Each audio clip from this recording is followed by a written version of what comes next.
തിരുവനന്തപുരം കാട്ടാക്കടയിൽ വ്യാപക മോഷണം. പൊട്ടൻകാവ് ഭദ്രകാളി ദേവീക്ഷേത്രത്തിൽ കഴിഞ്ഞ രാത്രി കവർച്ച നടന്നു. 25,000 രൂപയും സ്വർണ്ണപ്പൊട്ടുകളും സ്വർണ്ണമാലകളും മോഷണം പോയിട്ടുണ്ട്. ക്യാമറ, ഹാൻഡ് ഡിസ്കും കാണാതായി. കഴിഞ്ഞ കുറേ നാളുകളായി കാട്ടാക്കട കേന്ദ്രീകരിച്ച് വ്യാപകമായി മോഷണം നടക്കുകയാണ്. കാട്ടാക്കട പോലീസിൻ്റെ കാര്യക്ഷമമില്ലാത്തതാണ് ഇത്തരം സംഭവങ്ങൾ ആവർത്തിക്കാൻ കാരണമെന്നാണ് നാട്ടുകാരുടെ ആക്ഷേപം. സാറിന് അമ്പലത്തിൽ കുറച്ച് പൈസയും സംവിധാനങ്ങളും നമ്മൾ ഇന്നലെ വന്ന വരവ് വെച്ചിട്ട് നമ്മൾ ഇന്ന് ബാങ്കിലേക്ക് ഡെപ്പോസിറ്റ് ചെയ്യുന്നത്. ആ ക്യാഷിൽ നിന്നും ഒരു 25,000 രൂപയോളം നഷ്ടപ്പെട്ടിട്ടുണ്ട്. പിന്നെ ഇന്നലെ ചൊവ്വാഴ്ച ദിവസമായതുകൊണ്ട് അമ്പലത്തിൽ എന്തെങ്കിലും ഭക്തർ സമർപ്പിക്കുന്ന സ്വർണ്ണപ്പൊട്ട് അങ്ങനെയുള്ള കാര്യങ്ങളുണ്ട്. അതിലൊരു 2-3 പൊട്ടും 2-3 ഗ്രാം 3-4 ഗ്രാം വരാൻ സാധ്യതയുണ്ട്. അതും നഷ്ടപ്പെട്ടിട്ടുണ്ട്. പിന്നെ നമ്മുടെ നിലവിലുള്ള നമ്മൾ ക്യാമറ സ്ഥാപിച്ചിട്ട് ഏതാണ്ട് ഒരു വർഷത്തോളമായി പുതിയ ക്യാമറകൾ സ്ഥാപിച്ചിട്ട് 11ഓളം ക്യാമറ നിലവിൽ അമ്പലത്തിൽ സ്ഥാപിച്ചിട്ടുണ്ട്.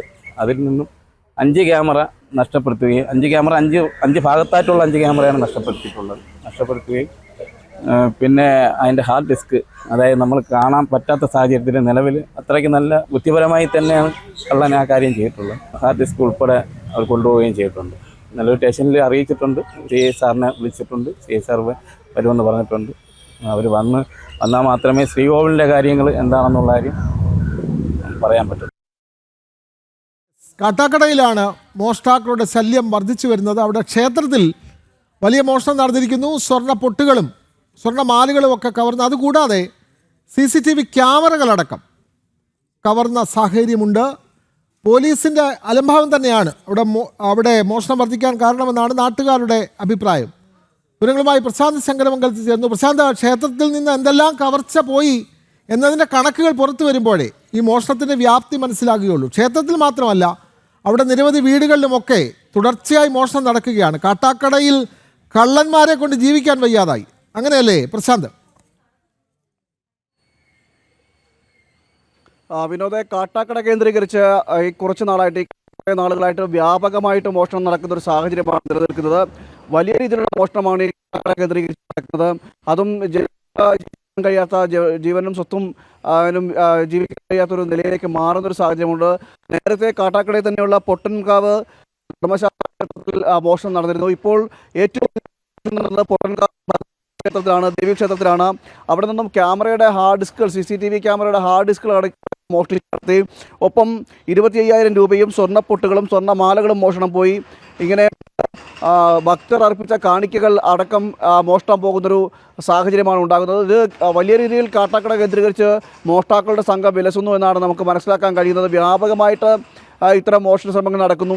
എന്നാൽ ഇത്തരം പരാതികൾ ഉയരുമ്പോഴും കാട്ടാക്കട പോലീസിൻ്റെ ഭാഗത്തു നിന്നും യാതൊരുവിധ നടപടികളും ഉണ്ടാകുന്നില്ല എന്നാണ് പ്രദേശവാസികളടക്കമുള്ളവർ പരാതിപ്പെടുന്നത്. കാരണം ഇത്തരത്തിൽ മോഷ്ടാക്കൾ പെരുകുമ്പോൾ, മോഷണ ശ്രമങ്ങൾ പെരുകുമ്പോൾ, ക്ഷേത്രങ്ങളടക്കം കൊള്ളയടിക്കുമ്പോൾ പോലീസ് പാലിക്കേണ്ട നടപടികളൊന്നും പാലിക്കുന്നില്ല എന്നതാണ് വിമർശനങ്ങളായിട്ട് ഉയരുന്നത്. അതായത് രാത്രികാല പെട്രോളിംഗ് അടക്കം പോലീസിൻ്റെ ഭാഗത്തും ഉണ്ടാകില്ല. മാത്രമല്ല, അന്വേഷണം നടത്തുമ്പോൾ അത് കാര്യക്ഷമമായിട്ടല്ല അന്വേഷണം നടക്കുന്നത്. പ്രതികളെ കണ്ടെത്താൻ കഴിയുന്നില്ല. ഇതാരാണ് മോഷ്ടിക്കുന്നത് എന്നതിന് ഒരു രേഖയും പോലീസിൻ്റെ ഭാഗത്ത് ഇല്ല എന്നാണ് വിമർശനങ്ങളായിട്ട് ഇപ്പോൾ ഉയരുന്നത്. കാരണം ഇത്തരത്തിൽ 1-2 മോഷണങ്ങളല്ല ഇതിനോടകം തന്നെ ഉണ്ടായിരിക്കുന്നത്. വ്യാപകമായിട്ട് അത് ക്ഷേത്രങ്ങൾ മാത്രമല്ല, ക്ഷേത്രങ്ങളും വീടുകളും ഒക്കെ കൊള്ളയടിക്കുന്ന നിലയിലേക്ക് മോഷ്ടാക്കളുടെ സംഘം വിലസുന്ന നിലയിലേക്ക് കാട്ടാക്കട പ്രദേശം മാറിക്കഴിഞ്ഞിരിക്കുന്നു. അപ്പോഴും കാട്ടാക്കട പോലീസിൻ്റെ ഭാഗത്തു നിന്നും ഇടപെടൽ ഉണ്ടാകുന്നില്ല. കാര്യക്ഷമമായൊരു ഇടപെടൽ ഉണ്ടാകുന്നതാണ് തുടർന്ന് വീണ്ടും ഇത്തരത്തിൽ മോഷണം കാരണമാകുന്നത് എന്നതാണ് ഇപ്പോൾ പ്രദേശവാസികളടക്കം വിമർശനങ്ങളായിട്ട് ഉന്നയിക്കുന്നത്. പൊട്ടൻകാവ് ശ്രീ ഭദ്രകാളി ക്ഷേത്രത്തിലാണ് ഇപ്പോൾ ഏറ്റവും ഒടുവിലായിട്ട് മോഷണം നടന്നത്. അവിടെ CCTV ദൃശ്യങ്ങൾ അടക്കം മോഷ്ടിച്ച് കടത്തിയെന്നാണ് ഇപ്പോൾ അറിയാൻ കഴിയുന്നത്. 25,000-ലധികം രൂപ അവിടെ നിന്നും കവർന്നു. അതോടൊപ്പം തന്നെ ഭക്തർ കാണിക്കയായി അർപ്പിച്ച പൊട്ടും ചാർത്തിയ മറ്റ് ആടയാഭരണങ്ങൾ, അതുമായി ബന്ധപ്പെട്ട് വിലപിടിപ്പുള്ള അങ്ങനെ വസ്തുക്കളെല്ലാം അവിടെ നിന്നും മോഷ്ടിച്ച് കടത്തിയെന്നതാണ് ഇപ്പോൾ വിനോദ്. പ്രശാന്ത്, അതേപോലെ തന്നെ നമുക്കറിയാം ഭരണപക്ഷത്തുള്ള MLA ആണ് അവിടെ പ്രതിനിധീകരിക്കുന്നത്. കാട്ടാക്കട IB സതീഷ് MLA ഇക്കാര്യത്തിൽ എന്തെങ്കിലും പ്രതികരിച്ചിട്ടുണ്ടോ? കാരണം MLAയുടെ മണ്ഡലത്തിൽ ഒട്ടാകെ മോഷണം വ്യാപിക്കുകയാണ്. ഭരണപക്ഷത്തുള്ള ഒരു MLA എന്താണ് MLA ഇക്കാര്യത്തിൽ എന്തെങ്കിലും പ്രതികരിക്കുന്നുണ്ടോ പ്രശാന്ത്? MLAയുടെ ഭാഗത്തുനിന്നും ഇതുവരെ യാതൊരു പ്രതികരണവും ഉണ്ടായിട്ടില്ല. പോലീസും കാര്യക്ഷമമല്ല, MLAയും കാര്യക്ഷമമല്ല എന്ന് വേണം നമുക്ക് പറയേണ്ടിയിരിക്കുന്നത്. എന്തായാലും വലിയ രീതിയിൽ അന്വേഷണം നടത്തിക്കഴിഞ്ഞാൽ ഈ വലിയ സംഘത്തെ ഇതിനു പിന്നിൽ, അതായത് ഇതിനു പിന്നിൽ മറ്റു വലിയ സംഘങ്ങൾ ഉണ്ടോ എന്ന് അടക്കമുള്ള കാര്യങ്ങളിൽ സംശയമുണ്ട്. കാരണം ഇത്തരത്തിൽ വ്യാപകമായിട്ട് കൊള്ള നടക്കുമ്പോൾ, മോഷണങ്ങൾ നടക്കുമ്പോൾ അതിന് പിന്നിൽ വലിയ സംഘങ്ങൾ ഉണ്ടാക്കാനാണ് സാധ്യതയെന്നാണ് ഇപ്പോൾ പ്രാഥമികമായിട്ട് നമുക്ക് മനസ്സിലാക്കാൻ കഴിയുന്നത്. കാരണം ഇത് നേരത്തെ കൂട്ടി കണ്ടുകൊണ്ട് എവിടെയൊക്കെയാണോ ആളുകളില്ലാത്തത്, അല്ലെങ്കിൽ ക്ഷേത്രങ്ങളുടെ വിവരങ്ങളടക്കം നേരത്തെ കൂട്ടി മനസ്സിലാക്കിയതിന് ശേഷം ആണ് ഇത്തരത്തിൽ കൊള്ള നടക്കുന്നത്, കള്ളത്തരങ്ങൾ, അതായത് ഇത്തരത്തിൽ കളവ് നടത്തുന്നത് എന്നാണ് നമുക്ക് മനസ്സിലാക്കാൻ കഴിയുന്നത്. എന്തായാലും പോലീസിൻ്റെ ഭാഗത്തു നിന്നും അന്വേഷണം കാര്യക്ഷമമാകണം എന്നാണ് ജനങ്ങൾ പറയുന്നത്. ജനങ്ങളുടെ ആവശ്യം അത് തന്നെയാണ്. ഇല്ലെങ്കിൽ കൂടുതൽ ഇടങ്ങളിലേക്ക് മോഷണം വ്യാപിക്കും, ജനങ്ങൾക്ക് ജീവിക്കാൻ കഴിയാത്ത സ്ഥിതിയിലേക്ക് കാട്ടാക്കട മാറും എന്നതാണ് ജനങ്ങൾ അവിടെ നിന്ന് പറയുന്നത്. അവിടുത്തെ പ്രദേശവാസികൾ പ്രതികരിക്കുന്നത് പോലീസിൻ്റെ കാര്യക്ഷമമില്ലായ്മയാണ് ഇതിൽ പ്രധാനമായിട്ടും ഇവരെല്ലാം ചൂണ്ടിക്കാണിക്കുന്നത്. കാട്ടാക്കട മേഖലയിൽ മോഷ്ടാക്കളുടെ വലിയ ശല്യം, മോഷ്ടാക്കളുടെ കൂടുതൽ അവരുടെ സ്വൈര്യവിഹാരം നടക്കുന്നു. പോലീസ് നിഷ്ക്രിയമാണ്.